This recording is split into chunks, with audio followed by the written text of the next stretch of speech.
Capítulo 7, Lição 6. Trabalhe para aprender, não trabalhe pelo dinheiro.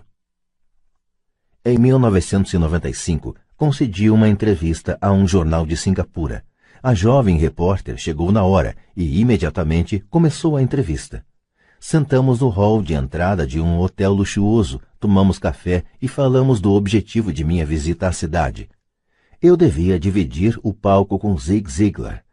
Ele falaria de motivação e eu dos segredos dos ricos. Gostaria de ser um dia uma autora de best-sellers, como o senhor, disse ela. Eu já lera alguns de seus artigos de jornal e ficara impressionado. Ela tinha um estilo forte e claro. Seus artigos atraíam o interesse do leitor. A senhora tem ótimo estilo, respondi. O que a impede de alcançar seu sonho? Parece que não consigo ir adiante, ela respondeu calmamente. Todos dizem que meus romances são ótimos, mas não acontece nada. De modo que continuo no jornal. Pelo menos dá para pagar as contas. O senhor teria alguma sugestão? Sim, retruquei animadamente. Um amigo meu tem aqui em Singapura um curso que ensina as pessoas a vender. Ele dá cursos de treinamento em vendas para as principais empresas desta cidade e penso que se a senhora assistisse a um de seus cursos, sua carreira poderia se beneficiar bastante. Ela se espantou. O senhor está dizendo que eu deveria aprender a vender? Balancei a cabeça afirmativamente. O senhor está falando sério? Voltei a fazer que sim com a cabeça. O que há de errado com isso? Agora eu estava recuando. Ela se ofendera com o que eu disse. Preferiria não ter dito nada. Em minha tentativa de ser útil, comecei a defender minha sugestão. Tenho um mestrado em literatura inglesa. Por que frequentaria um curso de vendas? Sou uma profissional. Fui para a universidade para não ser vendedora. Odeio vendedores. Eles só pensam em dinheiro. Diga-me, para que vou estudar vendas? Ela começou a arrumar suas coisas. A entrevista tinha acabado. Na mesa em frente ao sofá estava um exemplar de um best-seller que eu publicara. Peguei o livro e algumas notas que ela fizera num bloco. Está vendo isto? Disse eu apontando para suas anotações. Ela olhou para o bloco. O quê? Ela disse confusa. Novamente apontei para suas anotações. No bloco ela escrevera Robert Kiyosaki, autor de best-sellers. Aqui fala autor de best-sellers, não diz melhor escritor. Seus olhos se arregalaram imediatamente. Sou um péssimo escritor. Você é uma grande escritora. Eu frequentei curso de vendas. Você tem um mestrado. Junte as duas coisas e você terá uma autora de best-sellers e uma boa escritora. Seu olhar estava enfurecido. Nunca me rebaixarei tanto quanto chegar a aprender como vender. Pessoas como o senhor não têm nada que ficar escrevendo. Fui treinada profissionalmente para escrever e o senhor para vender. Não é justo. Guardou o resto de suas notas e disparou pelas amplas portas de vidro para a úmida manhã de Singapura. Pelo menos na manhã seguinte sua reportagem era equilibrada e favorável. O mundo está cheio de gente inteligente, talentosa, instruída e qualificada. Encontramos com elas todos os dias. Estão todas em volta de nós. Alguns dias atrás, meu carro estava com problemas. Entrei numa oficina e o jovem mecânico o consertou em alguns minutos. Ele sabia o que estava errado apenas pelo barulho do motor. Fiquei impressionado. A triste verdade é que um grande talento não é suficiente. Sempre fico chocado ao perceber o pouco que ganham as pessoas talentosas. Ouvi outro dia que menos de 5% dos americanos ganham mais de $100.000 ao ano.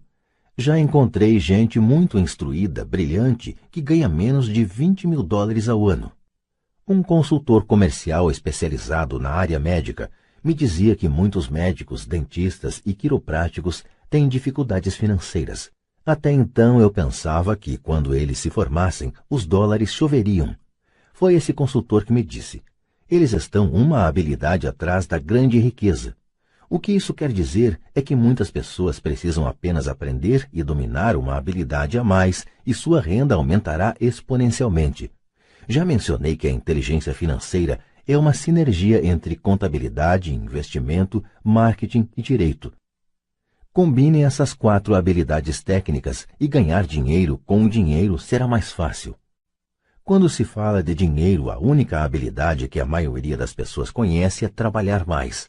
O exemplo clássico de sinergia de habilidades era essa jovem jornalista.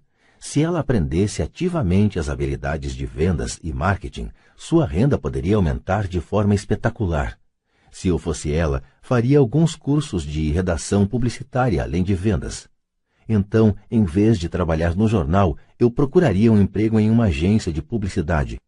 Mesmo se seu salário se reduzisse, ela aprenderia a comunicar-se sinteticamente, como se faz com tanto sucesso na publicidade. Ela também aprenderia relações públicas, uma habilidade importante.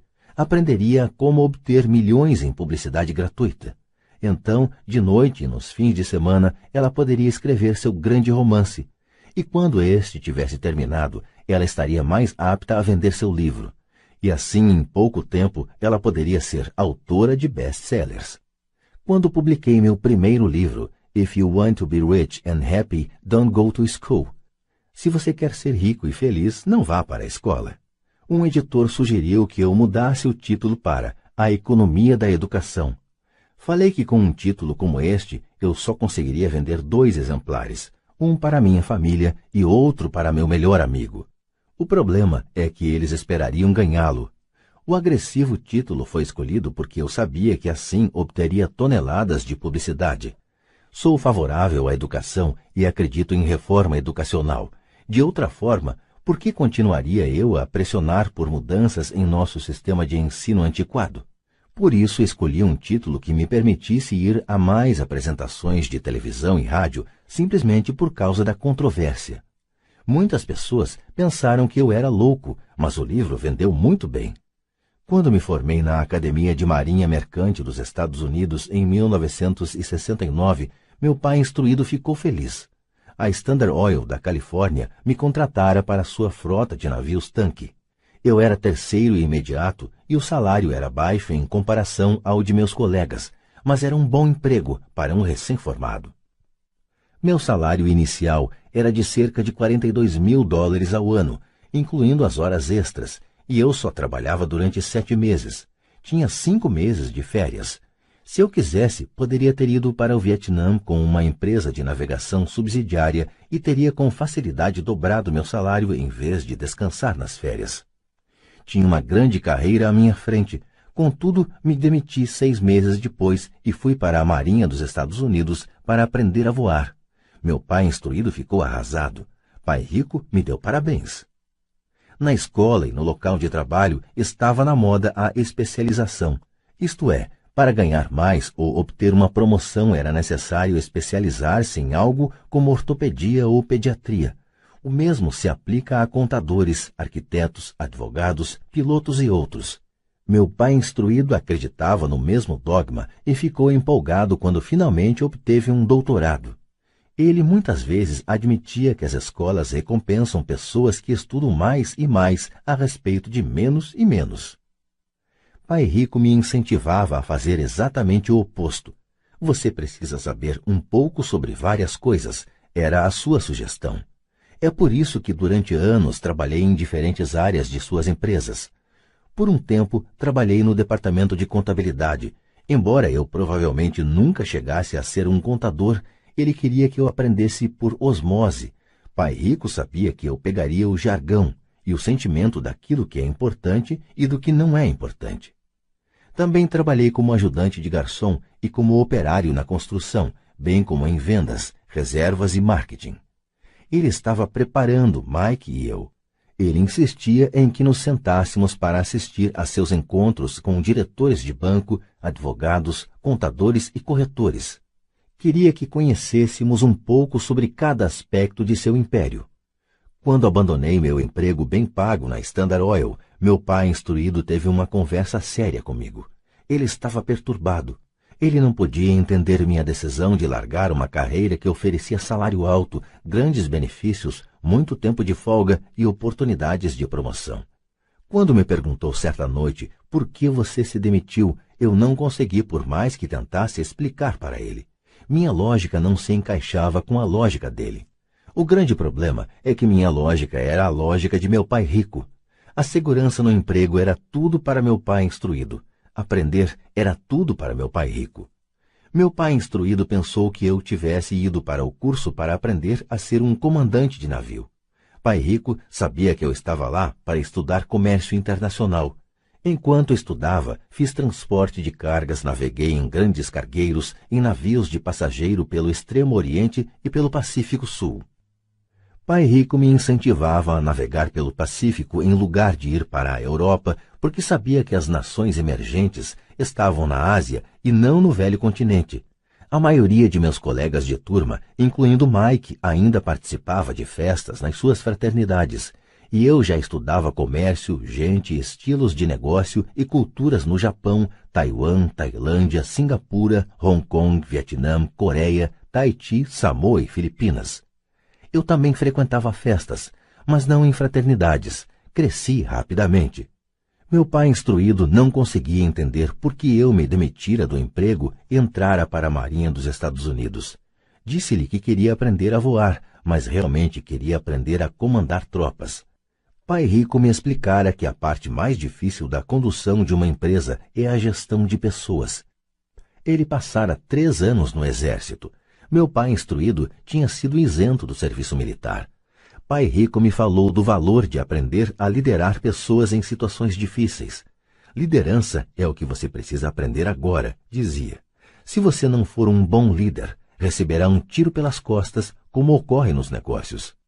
Ao voltar do Vietnã, em 1973, me desliguei embora adorasse voar. Consegui um emprego na Xerox Corporation. Fui para lá por uma razão, e esta não estava nos benefícios.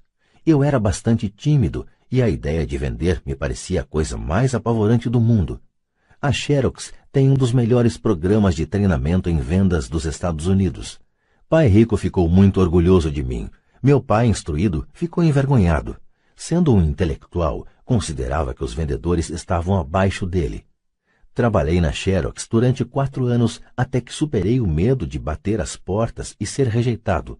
Ao alcançar permanentemente um lugar entre os 5 maiores vendedores, me demiti e fui em frente, deixando atrás de mim outra grande carreira em uma ótima empresa. Em 1977, formei minha primeira empresa. Pai Rico preparara Mike e eu para assumirmos empresas, de modo que agora eu precisava formá-las e pô-las a funcionar. Meu primeiro produto, uma carteira de nylon e velcro, era fabricado no Extremo Oriente e remetido a um armazém em Nova York, perto da escola que eu frequentara. Minha educação formal estava completa e era tempo de testar minhas asas. Se eu fracassasse, estaria falido. Pai Rico achava que era melhor quebrar antes dos 30. Você ainda tem tempo de se recuperar, era seu conselho. Na véspera de meu 30º aniversário, a primeira remessa saiu da Coreia para Nova York. Hoje ainda faço negócios internacionais, e conforme me incentivou Pai Rico, procuro os países emergentes. Minha empresa de investimentos opera na América do Sul, Ásia, Noruega e Rússia. Há um velho dito segundo o qual emprego é a sigla de quase quebrado. E, infelizmente, eu diria que isso se aplica a milhões de pessoas. Como a escola não acha que inteligência financeira seja inteligência, a maioria dos trabalhadores vive dentro de suas posses. Trabalham e pagam as contas. Há outra terrível teoria da administração que diz: os empregados trabalham apenas o suficiente para não serem demitidos e os empregadores pagam apenas o suficiente para os trabalhadores não irem embora. E se você observa a escala salarial da maioria das empresas, diria que há uma certa verdade na afirmação. O resultado líquido é que, em geral, os trabalhadores não progridem. Eles fazem o que foram ensinados a fazer, conseguir um emprego seguro. A maioria dos empregados se concentra em salários e benefícios que os remuneram a curto prazo, mas que são frequentemente desastrosos a longo prazo. Já eu recomendo aos jovens que procurem emprego pelas oportunidades de aprendizado, mais do que pelo que possam receber. É preciso ver que habilidades se deseja adquirir antes de escolher uma profissão específica e antes de cair na corrida dos ratos. Uma vez aprisionadas num processo permanente de pagamento de contas, as pessoas se tornam como os pequenos hamsters, correndo em suas gaiolas. Suas pequenas pernas peludas correm furiosamente, a roda gira furiosamente, mas dia vai, dia vem, elas ainda estão na mesma gaiola. Grande emprego. No filme Jerry Maguire, com Tom Cruise, há grandes bordões. Talvez o mais memorável seja "Mostre-me o dinheiro", mas a outra frase que me parece mais verdadeira aparece na cena em que Tom Cruise está saindo da empresa. Ele acaba de ser demitido e pergunta para toda a empresa: "Quem quer me acompanhar?" E todos permanecem silenciosos e petrificados. Apenas uma mulher se levanta e diz: "Eu gostaria, mas daqui a 3 meses serei promovida." A afirmação é provavelmente a mais verdadeira de todo o filme. É o tipo de frase que as pessoas usam para continuar trabalhando de forma a pagar suas contas. Sei que meu pai instruído esperava por seu aumento anual e todo ano ficava desapontado. Então ele voltava a estudar para se tornar mais qualificado, de modo a poder ganhar outro aumento, mas novamente sofria uma decepção. Frequentemente pergunto às pessoas: "Para onde essa atividade diária está levando você?" Como o pequeno hamster, duvido que as pessoas olhem para onde seu trabalho árduo as está levando. O que o futuro oferece? Cyril Brickfield, o antigo diretor executivo da Associação Americana de Aposentados, afirma que as aposentadorias privadas estão um caos. Em primeiro lugar, 50% da força de trabalho não contam atualmente com fundos de pensão. Apenas isso já deveria ser motivo de grande preocupação. E de 75% a 80% dos demais têm aposentadorias desprezíveis, que pagam $55 ou $150 ou $300 por mês. Em seu livro The Retirement Myth, o mito da aposentadoria, Craig S. Carpel escreve: "Visitei a sede de uma grande empresa nacional de consultoria especializada em aposentadorias e falei com uma diretora administrativa que planeja exuberantes planos para altos executivos. Quando lhe perguntei o que as pessoas comuns poderiam esperar receber como aposentadoria, ela disse com um sorriso confiante: 'A bala de prata.'" "O que é?" perguntei. "A bala de prata." Ela deu de ombros.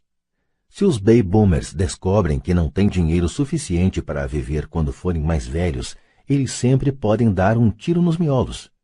Carpel continua explicando a diferença entre os antigos planos de benefícios definidos e os novos planos de contribuições programadas, que são mais arriscados.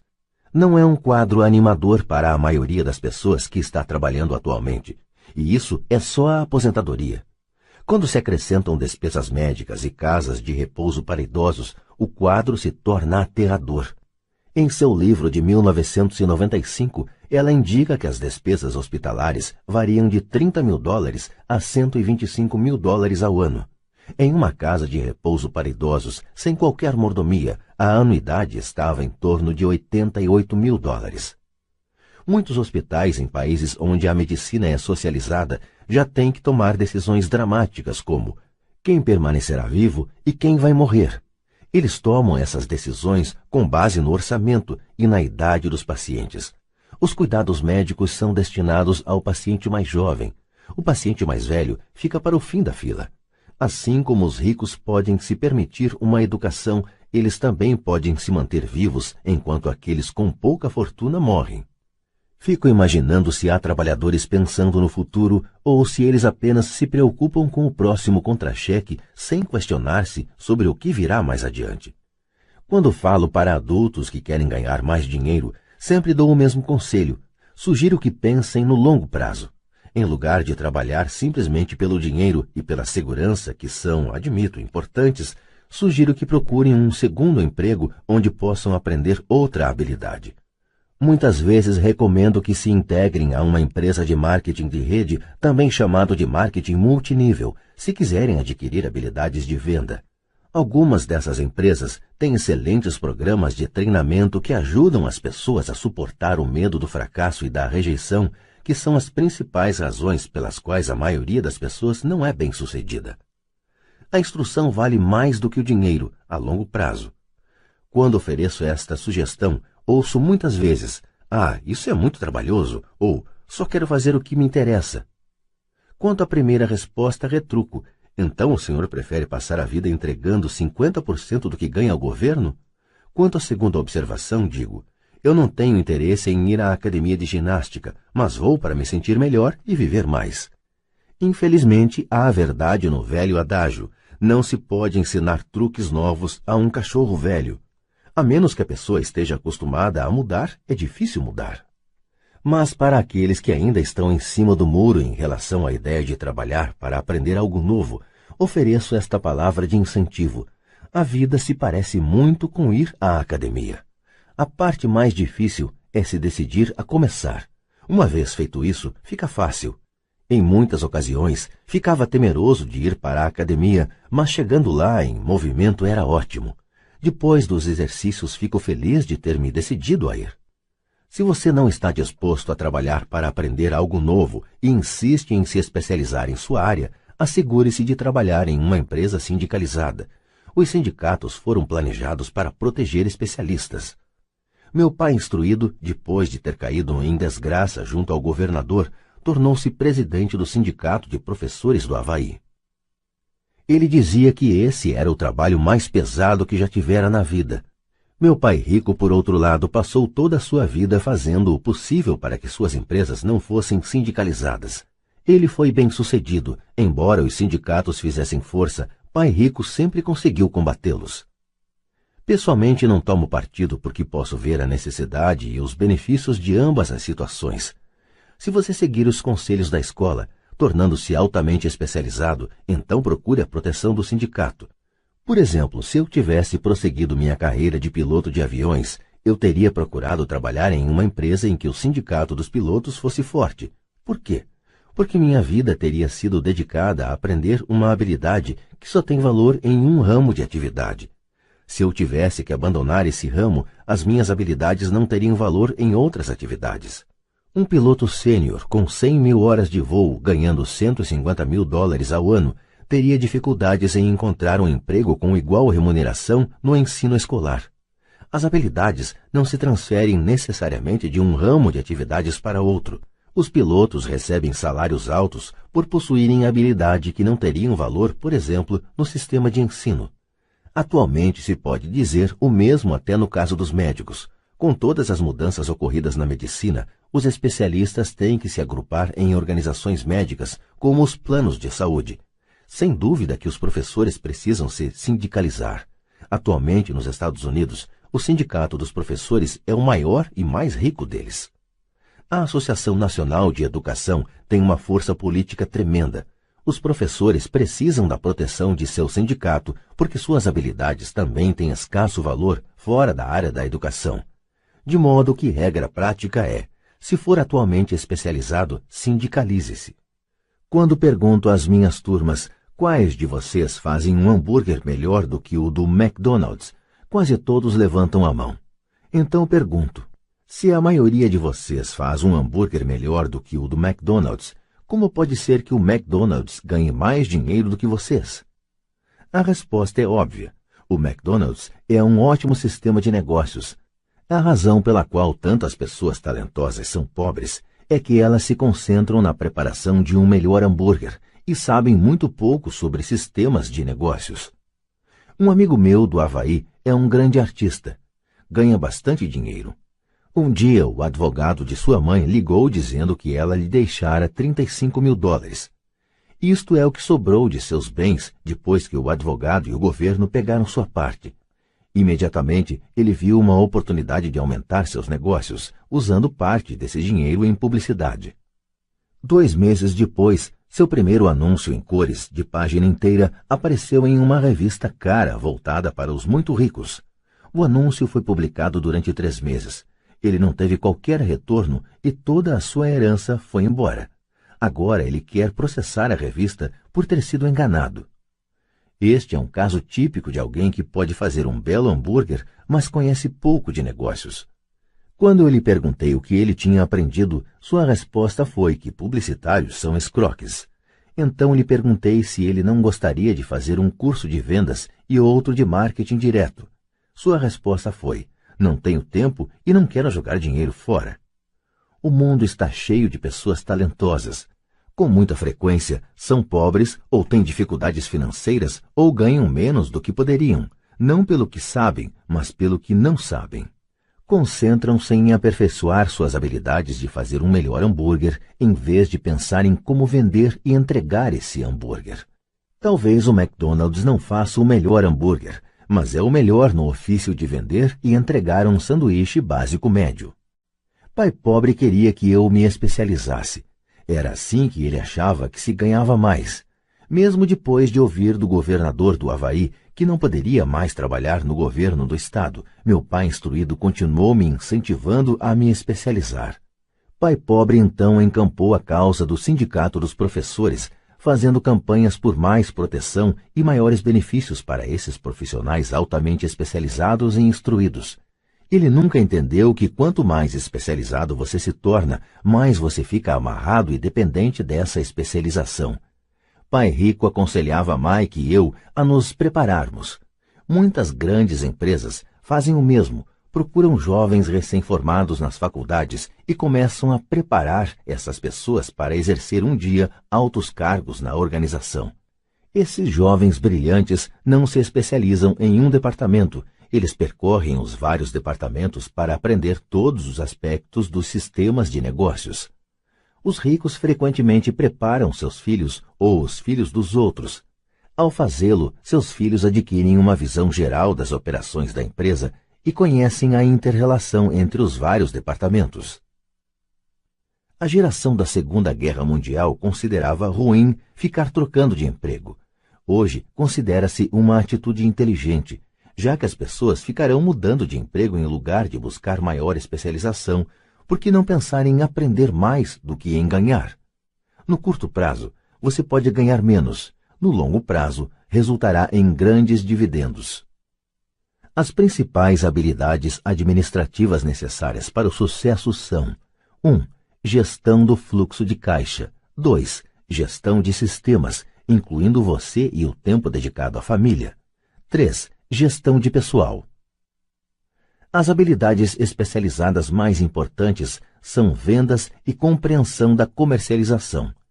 É a habilidade de vender, portanto, de comunicar-se com outro ser humano, seja cliente, funcionário, chefe, cônjuge ou filho, a base para o sucesso pessoal. São habilidades de comunicação como redigir, falar e negociar que são cruciais para uma vida de sucesso. São habilidades que exercito constantemente, fazendo cursos ou comprando fitas educativas para expandir meu conhecimento. Como já mencionei, meu pai instruído trabalhava cada vez mais arduamente quanto mais competente se tornava. Ele também se via cada vez mais encurralado quanto mais se especializava. Embora seu salário aumentasse, suas escolhas diminuíam. Pouco depois de ter sido mandado embora do trabalho no governo, descobriu como era vulnerável profissionalmente. É semelhante ao que ocorre com os atletas profissionais, que de repente sofrem uma lesão ou ficam velhos demais para o esporte. Sua posição bem remunerada é perdida e eles têm habilidades limitadas às quais recorrer. Penso que é por isso que meu pai, instruído, se envolveu tanto com os sindicatos a partir daí. Ele percebeu o quanto o sindicato poderia tê-lo favorecido. Atualmente encontro ex-professores ganhando centenas de milhares de dólares ao ano. Eles ganham tanto porque têm, além das habilidades especializadas de sua área, outras habilidades. Eles podem tanto ensinar quanto vender e comercializar. As habilidades de venda, marketing, são difíceis para muitas pessoas, sobretudo em decorrência de seu medo da rejeição.